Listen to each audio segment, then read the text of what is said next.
Welcome to the Viva Vegan Podcast with me, Faye. And me, Lex. We're delighted to have both Paul, aka Hench Herbivore, and Gemma with us today. We actually met back in July at Vegan Campout. Two of you kind of came and did a bit of a meet and greet for us, which was great. So thank you. That was amazing. Yeah, so many wonderful people came to see us. That was we were shocked, really. We were there for a while, weren't we? About 3 hours. We could believe there's so many people wanted to say hi. It was lovely. It's nice. You know, you do all this work and you don't know what difference you're really making, but to hear person after person say that you touched their life and helped them in some way, it just makes you feel bloody good, doesn't it? And it kind of inspires you for the next, rest of the year, you know? It's nice. No, it was wicked. I think we'd arranged for you to be there for about an hour or something, and then we kept kind of coming back, and the queue was just getting longer and longer. And we're like, has he had any lunch? Are they all right? So, we got taken care of by you guys so well, bringing us drinks and you were very accommodating. Yeah, that was lovely. Yeah, great hosts. Glad to hear it. For our listeners as well, Paul, who is known as kind of Hench Herbivore, so he's a vegan personal trainer and nutritionist. And Gemma as well, and she's the author of cookbooks and a chef. You've both been vegan for a number of years now, and Gemma, you were the kind of catalyst for Paul going vegan, is that right? Yeah, so I have... She's the clever one. So I have an autoimmune thyroid disease, and I was really sick, and I just thought, what can I do? You know, I was doing so much research online, and I tried so many things over so many years. And I luckily came across the idea of a vegan diet, or a whole foods plant-based, diet specifically. Yeah, ethics didn't really come into it initially, did it? We didn't hear about that. Not for a couple of years or more. So I just thought, I'll try it. I've got nothing to lose, from that point. And I had some instant benefits, and then benefits the longer I've stayed vegan. And then I was just telling you about it, wasn't I? Like, you should read this book that I read, the China study, things like that. And then it's like, you really want you to look at this, and then you saw how I was doing, and eventually you just thought, just looking at the data of how most of us in the West die because of eating animal products or not eating enough whole vegan, plant foods. I was the worst person I'd ever known or have ever known for eating animal products. Being a bodybuilder and coming from a kind of insecure background, I think I need to be as big and strong as I can as quickly as possible. Or if animal protein is what I need to do, obviously if I overdo that, I'm going to, stupidly, I thought, grow even quicker, which of course I've later learned is complete nonsense. And, only plants make protein. Only plants make essential amino acids. We and other animals merely recycle these amino acids to make our proteins. But when we eat animals, we're getting the protein, but we're getting the fat, the trans fats, the cholesterol that are killing us. To eat meat for protein is like drinking mud because I'm after the water. Like, just get it from the source, without all the... I won't say this. The added lack of benefits to it. Yeah, that's the one. Yeah. Paul, before you both went vegan, you were working as a bouncer for, was it 12 years or something like that? Yeah, about a dozen years. That's a long time, isn't it? And I'm guessing that kind of background of things, it's not manly almost, is it? That kind of vegan lifestyle and...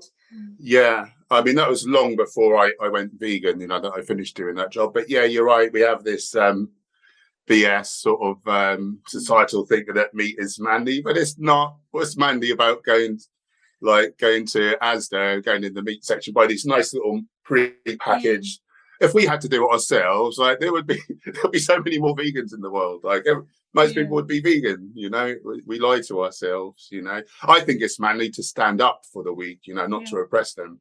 And the China report, what a study, right? That one report did so much, didn't it? Yeah. Yeah, that was a tough read, that book. A lot of people poo-poo the China study, saying correlation doesn't prove causation. And while it doesn't, there was a lot that can be gleaned from it if you're looking at a diet over the entirety and not just if you were trying to dig down into single ingredients, that wouldn't have been helpful. But it gives us a clue. The only reason that people don't smoke these days that know us better is because of epidemiology. So we don't have causal, we only have correlation causation. It gives us a clue. And like you say, off the back of it, all these doctors, Esselstyn, Ornish, and the New York guys Barnard and Clapper et al. They've taken that knowledge they've applied this diet, and I've applied this diet to my clients, you know, they've applied to their patients, and we're seeing all kinds of disease prevention, treatment, and even in some cases reversal that you would not see with other dietary patterns. So it's all there. It's all very obvious to me what is the healthiest thing to do. Yeah, it's insane, isn't it? Because a lot of, the main killer is like heart disease, right? And it's in the UK now actually is Alzheimer's. Oh, worldwide is heart disease, you're right, and that's mostly saturates, trans fats, cholesterol, so from animal products mainly, and that contributes to Alzheimer's as well. Actually, 2 vegan foods contribute towards our top killer in the UK, which is, as I say, Alzheimer's disease, and that's salt and refined sugar. So it's not just let's eat a vegan diet, which tells me what you're not eating. Which it's a good start. Like, leave the animals alone. Don't be drinking their things that come out of them. It's a bit weird anyway, if you think about it. But no, actually, currently in the UK, Alzheimer's is now the biggest killer. It's been about the past 5 or 6 years. And salt and sugar, which are vegan, are the top dietary risk factors. We need to keep out of the animal products as well for that. But actually, salt and sugar is worse. And I don't mean sugar inside of fruit. I mean refined sugar, stripped of the fiber, the polyphenols, you know, all the good stuff that comes with it. Fruit is one of the things that we could eat more of to see longer, healthier years. And refined sugar, no, that's very different. And we need to learn the difference. No, but that's really interesting you say that, because especially now, you know, vegan food's taken off so much, and it's a lot of trying to swap things for meat eaters. Yeah. The problem with that is obviously you're still making crap burgers. I mean, it's a beautiful thing, because I think most people really are vegan. The only reason, really, like, to call yourself a vegan, it's got nothing to do with, well, it's got something to do with diet. There's a dietary component, but it's an ethical stance. So I don't even like to use the term vegan diet as such when I'm talking about nutrition, because it tells me what you're not eating. It doesn't tell me what you are eating. And of course, eating a diet of kale, quinoa, berries is very, very different from eating, you know, your vegan donuts and your Impossible burgers and et cetera. And the thing is, if we're all dying of heart disease, if we're all out of shape, like overweight or struggling to get enough calories, like, the fitter, happier and healthier that we appear, the more animals we may save just by our example, because humans are tribal beings, and to take people across, we need to make our tribe team as appealing as possible. So, you know, the happier we are, the healthier, fitter, it's just a bonus for the animals, you know? Yeah, and I think not enough of us think of it in that way. No. You know, it's easy to think about just, you know, the ethics, or just Which think is about beautiful. the food. I admire it. Yeah, it's good to think about the whole thing, you know, ethics, environment, and food. You know, when people often people say to me, activists, I'm just vegan for the animals. I don't care about my health. And I think beautiful. And I wish I'd have come to it that way. I did it for a selfish reason, and then I found the ethical thing.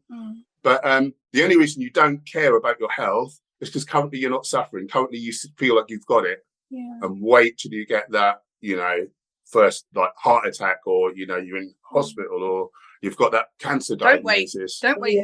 And you know, it's not just you that benefits. The animals benefit because you look like a better ambassador. One of the things we find really hard to talk to is young men. Yeah, most of the vegans that we speak to tend to be women, and a lot of the men come into it through women. Yeah, I think that's my USP. That's what I try to show. I sometimes look at an Ed Winters, Earthing Ed, and he's so eloquent and non-egoic, and he can even talk farmers around him. And I think, I wish I was as eloquent. I wish I had all his, like, environmental and ethical knowledge. But then I think, you know, likely he's not going to talk an average meathead. I don't mean to be derogatory with that term, because I was one bodybuilder around. But, you know, if I could be big and lean and, you know, still thrive, and actually I found it better, more beneficial to my training. You know, maybe that's my USP. That's what I concentrate on. You know, everyone should be advocated, and we should play to our strengths, I think. And we will get there. We will get there if we all play to our strengths and do our bit. It's kind of turning, isn't it? Like, you can see it more and more. I mean, the future is going to be vegan. I mean, there's people I believe so. To it, and it's plant-based, and once these corporations see it, you know, they're going to... It's happening, isn't it? You know, McDonald's now have plant-based burgers, and it is happening. Yes. In a matter of time. It can't happen quick enough for the current animals that are in the farms, and it, you know, it's you know, it's horrible to think of, isn't it? But we need to look to the solution, not the problem, and just be the change. Just do it, live it, show how amazing we can be and feel. And when you were talking then about the diseases as well, around the health side of things and not waiting, there's a rise in like vegan athletes now, but they're coming into it in middle age, sort of. They are getting to that point rather than their 20s, you know. Because it's often when they get injuries and things, and they want an anti-inflammatory diet, you know. Yeah, and that's how it works. I think in your 20s, you know, you can drink, you can do whatever you want, and you recover. You can get away with all sorts. So some people say, "Oh, look at I don't know, look at Eddie Hall. Like, look at his diet. He's the strongest man in the world." Well, he's not now, but he was. You know, you've got to eat all. And I'm saying, like, he's not the strongest man in the world because of his diet. He's the strongest man in the world despite his diet. Yes. And he's going to be the strongest man in the graveyard, like, before his time. And like, what's the point? Yeah, and, it's very sad. You know, there are benefits to be had to a vegan. Like, we've had a recent study in the last few months out of Sao Paulo University in Brazil, and it showed that there was no difference in the ability of vegan and non-vegan strength athletes to build size and strength. But of course, there are benefits to our heart. We need our heart in order to train and recover, you know, and to live. So, you know, off the back of that, the lead researcher was not vegan before, but he is now vegan. It's like, why wouldn't you? You can have it all. You can perform amazing. You can look amazing. You can live a long, happy, healthy life, not hurt animals, be more kind to the planet. Like, it's win, win, win, win, win. Like, what's everyone doing? Wake up. Come on, people. But this is good. This is why we do these like podcasts as well, just to get the message out. And you talk to people from so many different walks of life, and they've all come into it for different reasons, you know, whether that's animals, their health, the planet, especially the planet now. That seems to be a very big one, particularly among younger people, doesn't it? I mean, the big myths still are around protein, aren't they? It's right. Let's put this to bed once and for all. Right? The reason everyone has got this wrong is because they're relying on decades-old studies. One called PDCAS, PDCAAS, and DIAS, DIAAS. So there's PDCAS and DIAS. These decades-old studies are based on rodents and pig. You know, pig studies. We're humans, we're not rodents, we're not pigs. The foods are raw. We cook our food, which acts to pre-digest, which means we absorb the amino acids. And the foods are given singularly. Show me one person who only eats one food all the time. All whole plant foods do contain all essential amino acids. It's just that they're in different quantities. But by eating a mixed diet, eating like some legumes, whole grains, fruits, vegetables, nuts, seeds, you know, which we should be doing for our health to get the range of other nutrients, we get, you know, a good balance of all the essential amino acids. You know, I don't look like I'm struggling, do I? Yeah. And in recent years, we've had studies on humans and, like I said, the ability to grow muscle, build strength. And the difference, there is a difference in animal and plant protein digestibility of what do they call it? The bioavailability, and I believe is something like 1 or 2%. Animal protein is slightly more absorbable, but well, we can eat 1 or 2% more. The fact is, most people are eating twice as much protein as they need to anyway, so it's an irrelevance. And as I say, when we eat those proteins, we're getting the things that are killing us. When we eat plant proteins, we're getting the fiber, polyphenols, vitamins, minerals, antioxidants that protect us. Yeah, it is true. And I think I was watching a talk Gemma, that you gave, and it was about just saying how like little protein we actually need compared to what we're being told, especially with like muscle building and things. Most of us just get more than we need just from eating a varied diet, just a little bit of legumes sometimes, or some tempeh, a little bit of tofu, like nothing like major, not like we have to really emphasize protein at every meal, you know. Yeah. For a non-gym goer, when we've written nutrition plans for people, on average, for a non-gym goer, this is specifically, they get about twice as much protein as the World Health Organization recommends as a minimum. So about 46 grams per day for a woman, 56 for a male.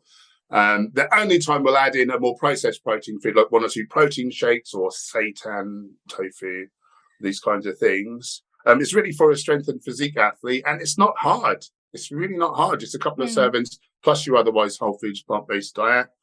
It works for everyone. I think a lot of people think of foods as like it's a single thing. Oh, meat is protein, you know, like oil is fat, you know. But like with the whole plant foods, there's protein, carbs, and fat mix. There tends to be a mix of at least two or more usually all three. Yeah, but people, especially more people who go to the gym, get really obsessed with like protein and I've got to eat these foods that are just like protein rich, and maybe they look at a vegan diet and think, oh, there's not much protein, but protein's in everything. Even fruit is like 5% protein, isn't it? Yeah, like calories. It's amazing. Like, yeah, how much protein you just get in so many things, and it does. I got it. When I was first vegan, I had the same thoughts, like, oh, where do you get calcium or where do you get protein? You know, because you don't know. And we're taught all these things about, you know, oh, you need milk for calcium and all this kind of stuff. So I understand why people have these thoughts. But because I've been vegan for so many years now, it's like, people still ask that. Where do you get your protein? Wow. Sometimes I'll laugh when someone says it to me, thinking that they're winding me up. And then they're looking at me waiting for it. And I'll think, like, oh, you don't actually know. It's still not hiding that after all this time. We wrote a cookbook, where do you get your protein? Because that was the biggest question. You know, it's like people ask it all the time. So we'll write a book all about protein. And it's crazy that it's still the most sort of asked question, really, isn't it? Harvard University did a study, and it looked at it was meat and vegetables, and across an aggregate of like 9 vitamins and minerals, I think it was, and on average, they found that vegetables were 16 times more nutritious than meat. 16 times. Now, this is across an aggregate, as I say, of 9 nutrients. The latest science, driven by AI, now get this, they believe that there are possibly 5 to 10 million plant nutrients, phytochemicals, most yet to be discovered, which, you know, are all in the plants and either non-existent or in very, very tiny amounts in animal products. 5 to 10 million. It's amazing, isn't it, though, when you think how quickly the research has changed?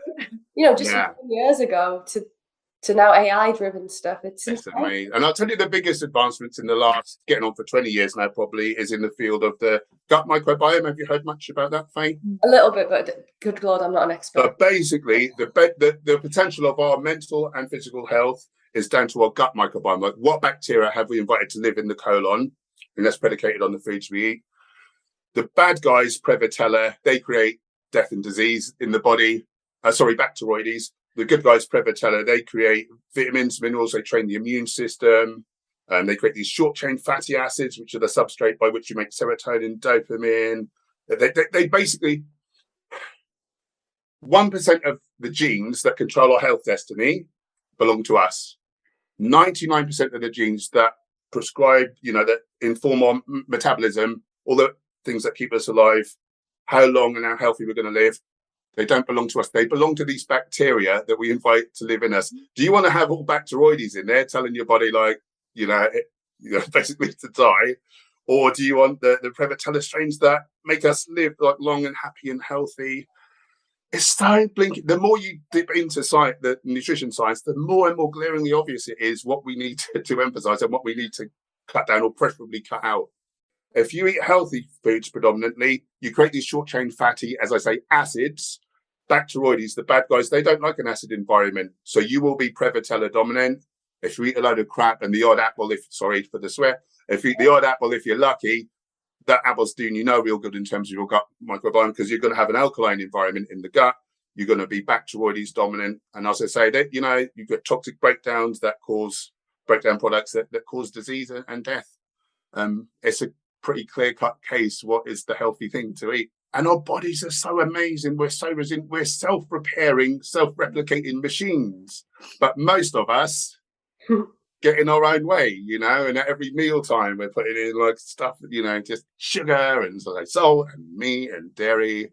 Just get out of your own bloody way. Eat the good stuff. Have a drink of water like I just saw you doing, Faye. Move your body. Do a bit of meditating. Be with friends. Be of service. Like, be of help in your community. And you just feel so amazing, and you will thrive, and the rest of the world will thrive with you. When you start to kind of go vegan and you become more conscious, and you get the health benefits, you're feeling better after a little bit, and then you might become aware of like the animals and everything you've touched on. But it's nice that you talk about your community as well. And Earthling Eddie's a really good one about it. It's that kind of almost hand in hand with spirituality, isn't it? In the idea of you know, the pain that poor animal goes through at the point of death, and you're taking that in, and there seems to be a real sort of crossover between that, people who aren't eating meat and dairy, and Yeah, I feel like spirituality and veganism, they tend to go hand in hand with people. I feel like they do go hand in hand. It's just seeing perspectives and knowing like everything affects everything. I wouldn't like that done to me, so why would I visit that on someone else just so I can enjoy the taste of their dead body for 5 minutes for something as trivial as a sandwich? Like, come on, like we're better than this. Like, our mum's taught us better than that. You know, what's going on in the world? And you know, for me, I was, as you said, I was a bouncer. I was in a very negative world, very violent world. You know, I'm ashamed to say I was terrified of conflict, and I sort of went through that to try and like get used to it. And then it became like an adrenaline sport to me. I'm really ashamed to say, like, I would enjoy the fighting. And now, you know, I just decided, well, if I don't want to harm a chicken I've never met, why do I want to hurt my fellow man? And now I prefer to forgive. And, you know, if someone's aggressive or rude, I just try to tell myself, like, they're having a horrible day. Do I need to add to that? Or can I forgive them, you know, give them love instead of like aggression? And then hopefully they don't take that out on the next person. I really believe that veganism can heal the planet, can heal. We need to change, don't we? We need to, we're at war, we're trying to get more and more resources and, you know, get all this money in our bank, but the third world's like, can't even drink water. You know, we all need to help each other and work together. Imagine if 8 million people work together for positive, for the good of everyone. We'd be smashing it. Come on, people. It would be amazing. Yeah, things would be different as well, in a good way. Yeah, it makes sense to me that if we're not full of, all of these, like, if you think about, like you said, when the animals die, they're full of like adrenaline and stress, and it makes sense to me that you might take that on, you know. And then if we go vegan and we're not ingesting that, if we're eating whole food, plant-based, you know, our bodies can be like alkaline and healthy, and then we can like feel so much more. Like when we put in lots of heavy foods, you know, oily, greasy, fatty, you know, we can really numb ourselves. We can numb our feelings, you know. A lot of us, a lot of us, you know, do that. The more we get cleaner on the inside, we're more of a cleaner like vessel, we can feel more and become more sort of aware. I truly believe more aware of ourselves and how we feel. And it just, I think for me, it sent me down a path of like growth, you know, of learning about myself. I'm not numbing myself, and I have to deal with my feelings. I have to learn about mental health and address that now, you know. And not that you have to, but you have the ability to. And actually, rather than running from the pain, the trauma, going into it, dealing with it, and now actualizing yourself and being a better person, like a happier person. Yeah, physical health is so important, but so is mental health, you know. And I think we have so many, one, isn't it? Yeah, we have so many coping mechanisms in the world, you know. Some are more acceptable than others. Like in society, it's acceptable if you drink alcohol or smoke cigarettes or go to McDonald's every day, so that's like okay, you know. There's other coping mechanisms that, you know, we sort of frown upon, but yeah, I think the cleaner we can get inside and the healthier and just like heal. And I believe that people who work on themselves like mentally and look at themselves, I think if we get to a place of being more in sort of alignment, we don't want to harm animals from that space. I think if we're in pain, we're suffering, you know, in different ways, we've got no energy, we've got like, if we're in pain, we've got no capacity to think about the perspective of another being, because we're all consumed by our own problems. Yeah, and so like, I don't know why I've gone down this path, but no, I think that makes a lot of sense. Yeah, so I you know, you think a lot about the physical, I think a lot about the mental, and I think, you know, if we work on those two, then we will move towards a more vegan world, because mental health and working on our suffering, and then we've got more capacity and energy to be able to think about the perspective why of others. Would you care about someone else when you're in pain and suffering so much? Like, you just don't have the capacity. You don't have the capacity. Yeah. We just sort of need to look at all levels of health, don't we? Like you said about community, just there's so much to good health, you know. Diet is a really important, such an important aspect, but there's other, you know, areas as well. And I think it's good to look at ourselves in a holistic way. And well said. Well, yeah, completely agree. And food as well is going to have that effect on you. You know, if you're eating bad food and crap, you're going to feel sluggish. You're going to feel more depressed.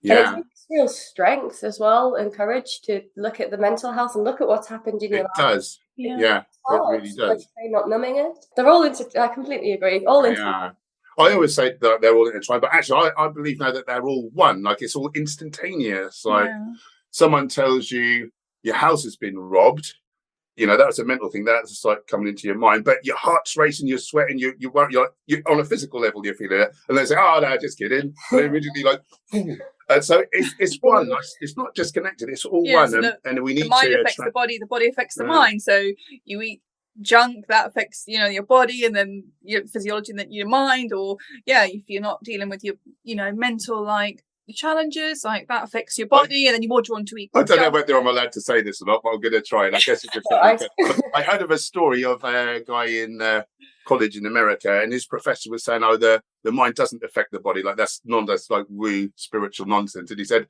"Oh, you've never had an erection, then, sir." There's still a lot of myths, you know, like we were talking about then, you know, around nutrients and sourcing them. And one of the really good things is on your YouTube channel, which has been going for a while now, which is great, is you're really good at kind of like busting those myths and providing those resources for people. But I was looking at the comments, and you're going to get, there's people arguing things. And I was wondering if you're finding that's becoming less, or if it's just that people are just still stubborn. Yeah, no, I feel like it's becoming less. Depends sometimes on the sort of video. Depends on the video. I mean, I went for a while down the track of, because there's kind of videos I want to do and that I am just doing now. Like they don't get millions of views. Like it's like YouTube rewards bad behavior, and a lot of people like drama. So I was doing like response videos, and you do need to respond to like the nonsense, but you know, you need to be a bit like sassy with it to make it fun. And so then you if you're taking on like an anti-vegan or a carnivore dieter or whoever, their audience come over, and then you know, but you know, from your perspective, it sort of blows your channel up because people are arguing, so they're coming back to the video, and you know, you get more virality. But what I learned was it actually shot me in the foot because I split my audience. Some people were there for the positive stuff, some people were there for this more negative stuff, and then so YouTube didn't know who to send the videos, and I think that really hurt the channel actually. So, and it didn't feel good to me to do it. So I've learned my lesson. That was like karma, like be true to yourself, and it's now growing again. And I've just been focusing on the good stuff now, and that feels a lot better. Yeah, I think it's my own fault. I think wherever you look, you can see. You see the world as you are. Not what you want to see, but what you're looking for is actually a better way of saying it. So you can look and you can see things like, oh, you know, meat consumption is growing in like China or places where they're now getting more, like McDonald's are there. Or you can look and see, oh, you know, like the dairy industry is declining. Like, if you see what I mean, like you can look anywhere and you can see different things. You know, I think it's important, like for vegans, to zoom out and to see the bigger picture. And if looking at a certain aspect of the industry is upsetting, I'm not saying necessarily don't look at it, but just balance that. You know, if you say you go to a lot of vigils and that really hurts your soul and your mental health, you know, balance that or consider if that's right for you. But I really appreciate that people do that. I'm not saying they shouldn't, but maybe balance that also with, you know, watching videos where they tell you about all the positive things that are happening in the movement, or go and hang out with some animals on a sanctuary or something. Yeah, just anything that also balances that out for you and shows you, change is happening, because it's hard. We can get in a little echo chamber, all of us in different times, in different worlds with different people. Like maybe you could be in a family where no one else is vegan and you're just in that world, and it feels to you like, this is sad, nothing's changing. But that's just because that's where your focus is. Yeah, where you are. But if you look out into the world and see other things and join communities and things, you might see, you know, change is happening. I think it's really important for us to consider how we're doing and just what we need, you know, in order to feel that we can have some positivity about where things are going, because it's really easy to be sad about. You do see activists like, you know, just breaking down eventually and then kind of quitting, burning out. Yeah, and we can all burn out, you know. And that's not nice for them. And again, it doesn't help the animals, does it, in the long run, you know? You know, if you are feeling despair, is it action? Action is the antidote to despair. Don't focus on the problem, focus on the solution. Bloody get on with it and do your best, but try to appear happy. Although try to be happy, you deserve to be happy, you know. Vegan counsellors and psychologists now. Isn't that amazing? Yeah. Like I've seen a counsellor and she wasn't vegan, but she was great. She was really open, and, you know, I felt like she could have even been vegan in the way that we conversed. But now you could go and, you know, if you're struggling with like the despair of what's happening in the world and it's really hard to take it that that's going on all the time and you can't immediately change it. You can see a counsellor like that's vegan. Like that is, in this day and age, that is amazing to me that is a thing, you know. Yeah, it's really good as well for, like you say, people who are just the one vegan in the house. Because when people first go vegan, and I don't know if you both did it, but we all do it a little bit. We get really preachy and excited. We want to tell. Oh, we do. It's just in human nature, isn't it? Yeah. We consider ourselves good people. We consider our friends and family to be good people. So obviously, if I just tell them like what I know, obviously they're just going to go vegan overnight, and it seldom works out like that. And then, you know, we feel resentment. We feel bad that we can't. You know, because we feel that desperation that perhaps the animals feel. And we just learn over time. No, that doesn't work. And be the example. Offer these resources. Show people how great we're doing. Answer their question, but try not to be like judgmental or you know. It's difficult. You have to learn it. You just have to learn along the way, don't you? Yeah. That's the biggest one. We did Viva did some like campaign outreach across some different cities like a couple of weeks ago. And there was these group of guys, and we're like, oh, here we go. And they came over, and they started to kind of trying to dispel some of the vegan myths, I guess. Yeah. And we just chatted to them for a bit, and they were like, oh, you guys are all right. And we're like, yeah. And then at the end, one of the guys just goes, yeah, well, I did give up meat for a month, and I did feel good about it as he's walking away. And we're like, hang on, what just happened? Yeah. And we didn't do anything. They just kind of talked to us for a bit, and we listened. And then that was it. And we're like, all right, then, good. That's brilliant. Yeah, if you can have a nice conversation and, try to be non-defensive and, The best thing I've learned, is if I did outreach or any kind of activism, I sort of felt like it was my job to turn them vegan on the spot. And what I learned was the most important thing was, no, I'm just trying to plant a seed. And that made me have so much less urgency in my communication with people. And it just, not that I necessarily do so much of that now, but it just goes so much better in conversations if you don't have that sense of, because people can sense. I think we can sense and tell more than we realise. And people can sense if you've got an agenda when you have a conversation. Yeah.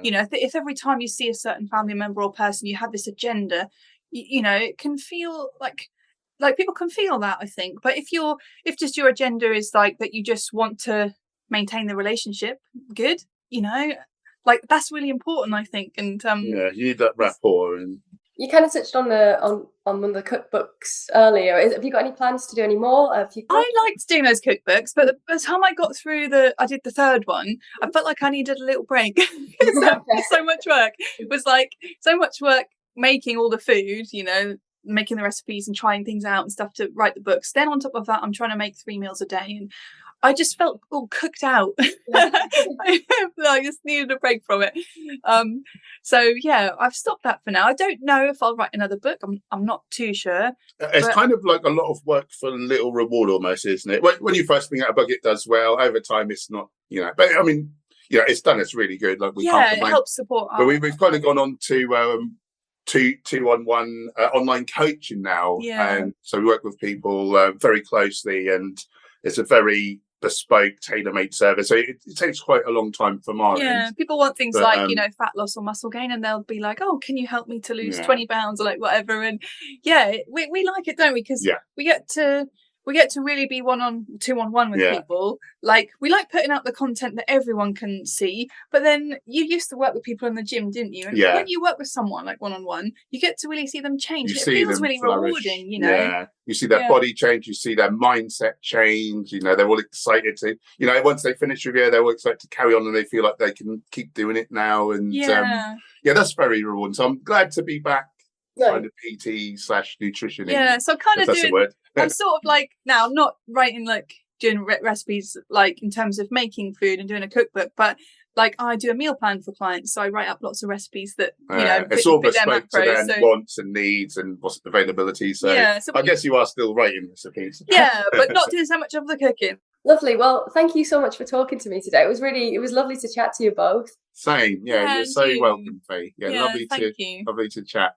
Yeah. Thank you very much. And if anyone's kind of interested, they can go to your YouTube channel, can't they, into the website as well to find henchherbivore.com. We're on YouTube and Instagram as well. Amazing. All right, well, thank you so much. And thank you, Faye. Have a wonderful day. And you take care. Thank you. Bye, lovely. So the first thing I want to pull out from that conversation was Gemma's point about finding balance, because I think that was just the perfect summary, because I feel that we do end up in these echo chambers and you don't really know how much impact you're having out there, and it can feel very doom and gloomy a lot of the time because we just get so bogged down in all of the bad things that happen in the world. And so I think for her to really stress the importance of finding things like the good things in life as well, and celebrating these small wins is really, really important. I agree with that. And I think that's why they complement each other so well as well. You know, he's very great on the physical and the fitness, but actually in terms of the mental health side of things, she seems to really understand that and the importance. And they are linked, aren't they? Your mind and body. Absolutely. They're inseparable. But I mean, as we know with the way the world is, and the way that even just news is kind of marketed to us, it's always doom and gloom. And it is important to remember that there are a lot of good things that are taking place and people doing good things, and it's very easy, like you say, to forget about that. Yeah, and that's one of the key things that you really have to push yourself to do self-care, because if you don't, you are going to burn out. And we've seen it time and time again where vegans just get so angry, and rightly they get angry, but it's exhausting to be that angry all of the time. And I've been there. I've been angry. I'm still angry, and I am fueled by anger. But at the same time, you know, I've learned to know when it's too much. I spend a lot of time, we work for a vegan charity. We talk about veganism every hour, every working hour. And then after. But then, you know, we work and we're so passionate about it that you end up talking about animal rights and veganism in every non-working hour. And there was a time where I'm working full time, doing the best I possibly can to create a vegan world, a compassionate world. I was doing it with my weekends, and I just didn't do anything else. And I got to the point where I was like, I actually just can't do this anymore. I don't have that physical or mental energy. And, you know, I used to always beat myself up that I was just like, why are you just lying on the sofa watching TV? Who are you? There's animals suffering. Why are you lying on the sofa watching TV? But then it got to the point where I was like, well, if I don't watch Friends, I'm going to be unhappy. Yes. So I am not going to be a very good activist if I don't look after myself. So that fight's never going to go. Exactly. In order to do the best that you possibly can, you need to, you know, you need to be able to do it, and you need to be able to engage with people. If you're just exhausted and angry all the time, you're not going to be able to do that. Yeah. And my favourite thing about, you know, Paul in general, with him being Hench Herbivore, he is like the embodiment of hench. Like his arms. His arms are bigger than my legs. Yeah. Yeah. Both together. That's the thing. So when you use the word hench, that is the perfect. I just see Paul in my head. He is the most hench person I've ever seen in my life. He is. Hench AF. Yeah. And one of the things, because I mean, I like going to the gym. I look after myself as best I can. And one of the things that I really liked and that stuck with me for years was this T-shirt that I saw. And it was, you know, that I love everything about the ocean. So when I saw this T-shirt, it was like, I lift weights so that I can carry orcas out of SeaWorld. And I was like, you know what? That is the perfect description for me, because I want to be strong because I want to save animals. Yeah. And one day maybe I will be able to carry an orca out of SeaWorld. I think Hench probably can. And when that day comes, we'll watch the news for you. And it'll be a good news story, but you will face prison sentence. Yeah, that's my challenge for Paul. Can you carry an orca? Do you reckon he'd do it? I hope so. Yeah. But, you know, there was a lot of really key points in that interview as well, and he's clearly done his research and he knows a lot about the health and nutrition aspects of veganism. And, you know, I wouldn't like to get in an argument with him. No, you can't get him on anything. Every single point he has debunked and researched, and like to the nth degree. He really knows his stuff, and so does Gemma. The two of them really are so well informed. And I think that's really, you can see that in his YouTube videos and everything, you know, any comment that comes back and they've got an answer for it, which is brilliant because, you know, there's misinformation out there. Yeah, absolutely. I mean, look at him. Just take one, and both of them, they're like the pinnacles of health and well-being. Yeah. You can't look at them. Such lovely people as well. Yeah. And, you know, when they were at the Stand Up Vegan Camp out and how just seeing the amount of people that wanted to meet them, it must have been so nice for them, because a lot of the time, you know, influencers or, you know, I try and steer clear as much as possible from social media, because you sit, or I never read the comments on stuff, because there's always some troll saying something really cruel and something really mean.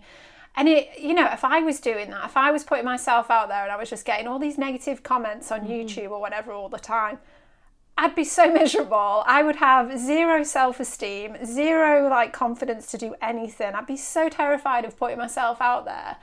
So it, you know, it is really nice when you get that feedback then, where you can actually see that the videos that they're both creating, the cookbooks that they're both creating, people are paying attention to it, and to get that cue, the size It was that insane, it was, wasn't it? Yeah, it's so refreshing. Because we knew who they were and we understand, you know, what they do in the movement and everything like that. But I had no idea that they were as popular as that. And I can see why, they're lovely people, but I had no idea that there was that level of adoration really for them. And it was so sweet as well that they stayed and talked to every single person. I mean, we weren't exaggerating at the start of the interview when we're talking about them being there for 3 hours. They were there for 3 hours. I think we'd probably eaten about 4 times, hadn't we, and come back. Yeah. And I think that was because Matt Pritchard was late though as well. it's all right, Matt, don't worry. Yeah. It's all forgotten now, Matt. You're forgiven. But yeah, both meet and greets were just absolutely brilliant. It was really nice to see how many people were really stoked on me, and Matthew Pritchard as well. It was fantastic. Yeah, it was a great event actually. Yeah. I guess the only thing, like, a lot of the time when it comes to talking about vegan health, the thing that I like to steer clear of is making out that veganism is this cure-all for everything. It's not. Because it's not. No. Like, it can help you in many ways. And I don't really remember how I felt before I was vegan, to be honest. So when you hear a lot of people saying, or can compare the difference between what their physical abilities were like before they went vegan, then all of a sudden it's like, I feel leaner, I'm stronger, I'm this, I'm that. You know, I don't think cutting out dairy is a cure for acne. I still have crappy skin I'm mucusy as hell, and it's disgusting, and I'm aware of it, and you can hear it even on the podcast. I'm always very like this, and I don't eat dairy, and I'm pretty sure I was probably about as mucusy when I did eat dairy. I was a very gross person. Yeah, so it's not a cure-all. It's not. We do need to like really push the positives that you can, you know, turn around things like diabetes. That's the huge. Science is there. So yeah, okay, mucus is not as important, but you know, the science does back it. I think though, when you first go vegan, you know, even from vegetarian or especially if you've gone from nothing to going vegan, you'll feel really healthy, but it might also be coinciding with maybe you're doing more exercise, or maybe you're on a fruit and veg blitz kick, or maybe you've given up alcohol as well. So you're starting to see, for me, when I first went vegan, when I was about 27, it was like carrot juice, and I'm going running, and I've broken up with an ex, and I'm like powerful and getting my life back, and you know, all of that sort of thing. So for me, it felt incredible.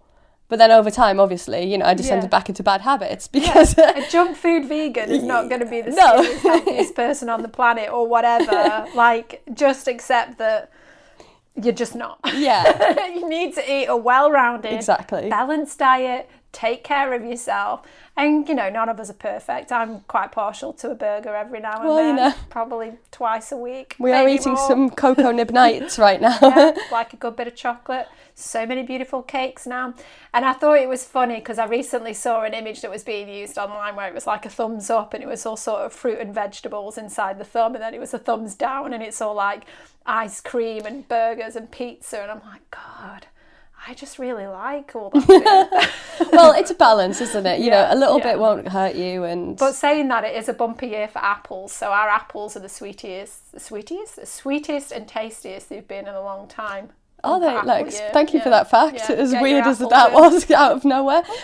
Tell me more about this. Why is that? I've no idea, but it's all to do with the weather patterns. And well, that's probably not a good thing then. A super hot summer, not very cold, and rainfall, all that kind of stuff. Things that help trees flourish. Bumper year for apples. Oh. Excellent. Well, on that note, if you want more useless facts like that, then don't forget to listen in next time and rate, review and subscribe. see you next time. Bye.